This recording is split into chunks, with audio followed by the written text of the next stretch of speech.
Assalamualaikum warahmatullahi wabarakatuh. Perkenalkan kami dari kelompok 6 yang beranggotakan Vina Naralita, Widya Ningsih, Yuli Kurniawati, dan Zera Rismadara.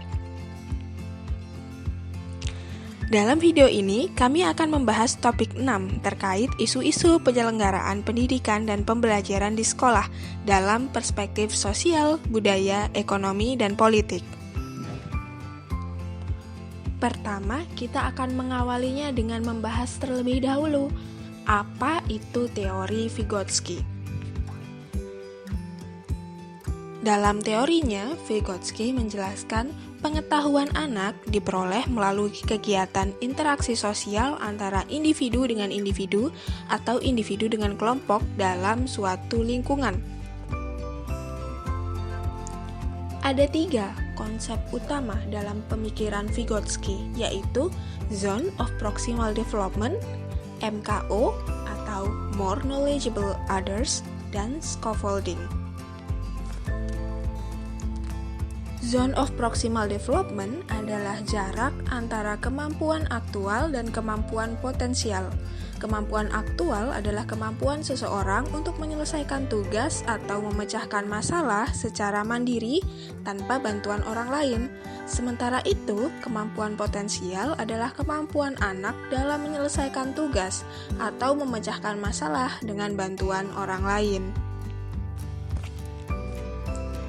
MKO atau More Knowledgeable Others mengacu pada seseorang yang memiliki pemahaman yang lebih baik atau tingkat kemampuan yang lebih tinggi daripada peserta didik, yang dapat membantunya mencapai kemampuan potensialnya, contohnya guru, orang tua, atau teman yang lebih pintar.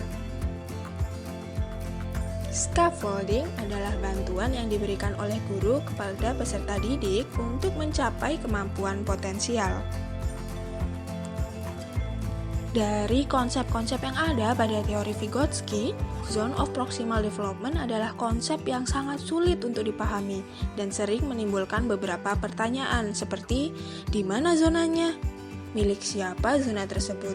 Bagaimana kita bisa mengukur zona itu? Secara umum, teori yang dijabarkan oleh Vygotsky tentang pengukuran pada penelitian tidak sesuai dengan hampir semua standar modern dan metode ilmiah. Mengapa demikian? Hal itu karena 1. Sampelnya kecil, 2. Data tidak jelas atau ambigu, 3. Statistik tingkat lanjut masih kurang, 4. Tidak ada dan tidak jelas bagaimana Vygotsky mengkontrol variabel independen. Namun, yang lebih sulit dipahami adalah eksperimen yang dilakukan Vygotsky sangatlah berbeda dengan penelitian pada zamannya dan pada zaman modern. Penelitian yang dilakukan Vygotsky bukanlah berdasarkan pada hasil laboratorium pengganti, namun berdasarkan fenomena kompleks dan otentik. Berikut ini adalah beberapa pembahasan tentang penerapan teori Vygotsky dalam pendidikan Amerika. Reduksionisme merupakan aliran yang menjembatani manusia untuk memahami objek. Paham ini akan menyederhanakan berbagai objek kompleks dengan sifat-sifat dasar dari bagian penyusun objek. Vygotsky menolak secara tegas reduksionisme individualistik dan biologis.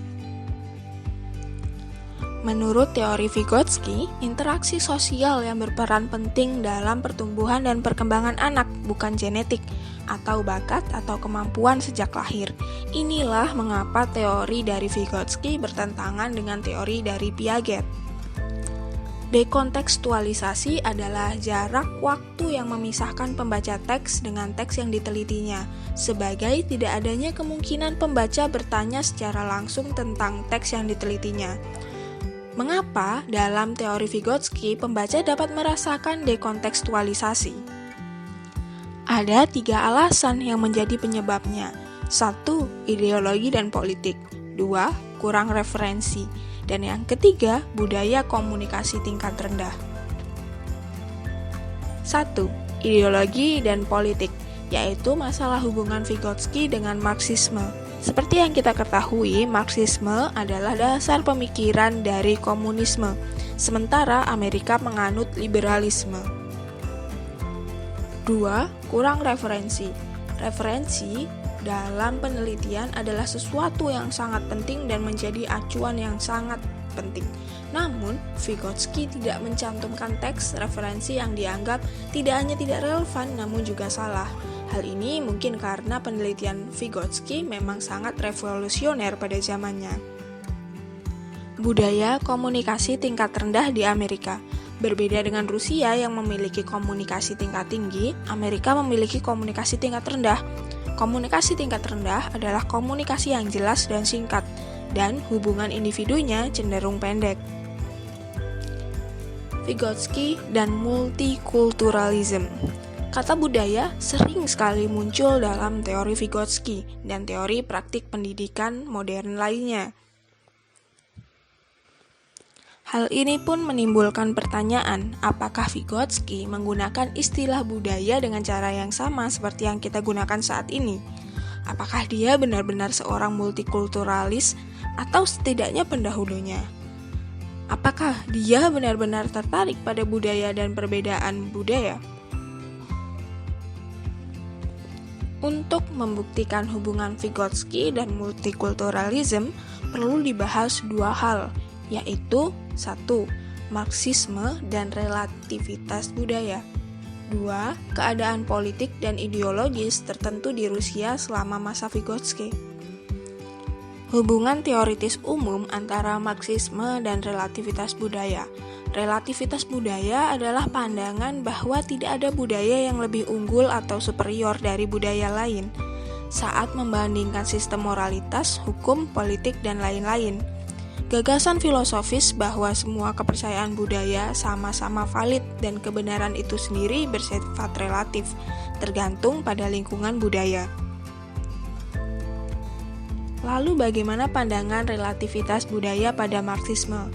Relativitas budaya melihat Marxisme sebagai salah satu dari banyak teori evolusioner yang mencoba memasukkan semua keragaman budaya ke dalam landasan Prokrustean dari skema universal, sederhana, dan linear yang tidak sesuai dengan penelitian empiris tentang varietas budaya aktual yang pernah ada di dunia. Masalah yang selanjutnya adalah keadaan politik dan ideologis tertentu di Rusia selama masa Vygotsky. Dalam teori Vygotsky tidak disebutkan secara spesifik tentang multikulturalism. Hal ini karena tekanan politik pada masa tersebut. Program politik yang diproklamasikan secara resmi adalah membangun masyarakat tanpa kelas baru, tanpa jejak rasisme, ketidaksetaraan etnis, atau diskriminasi. Para pemimpin Soviet melihat minat akademis dan keragaman budaya, etnis, dan identitas sebagai hambatan atau tantangan dan ancaman nyata bagi program ini.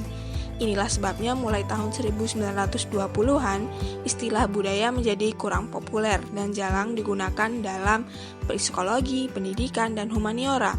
Ini juga menjelaskan dalam pandangan kita mengapa teori budaya sejarah Vygotsky digantikan dengan teori aktivitas dari relatif. Jadi, dapat disimpulkan dari penjelasan-penjelasan tersebut bahwa kerangka teori Vygotsky ini sangat cocok dengan peserta didik yang memiliki lingkungan belajar multikultural. Multikulturalism dalam interaksi sosial dan proses belajar mengajar.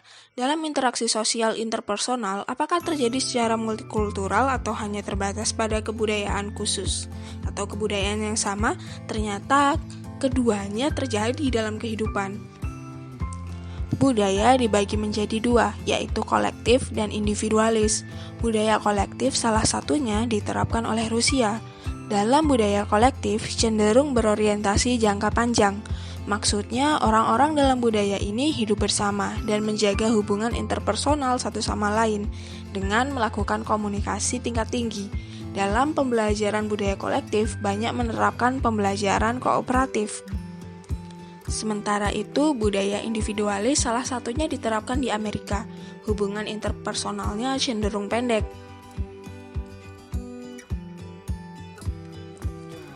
Jadi, kesimpulan dari materi ini, guru perlu melakukan interpretasi kontekstual dan budaya dari teori Vygotsky dan menyesuaikannya dengan budaya lokal. Guru tidak boleh hanya menerjemahkan secara linguistik ide-ide dari Vygotsky, namun juga harus melakukan interpretasi budaya dari ide-ide Vygotsky tersebut. Sekian materi dari kelompok kami. Terima kasih banyak telah menonton video kami. Wassalamualaikum warahmatullahi wabarakatuh.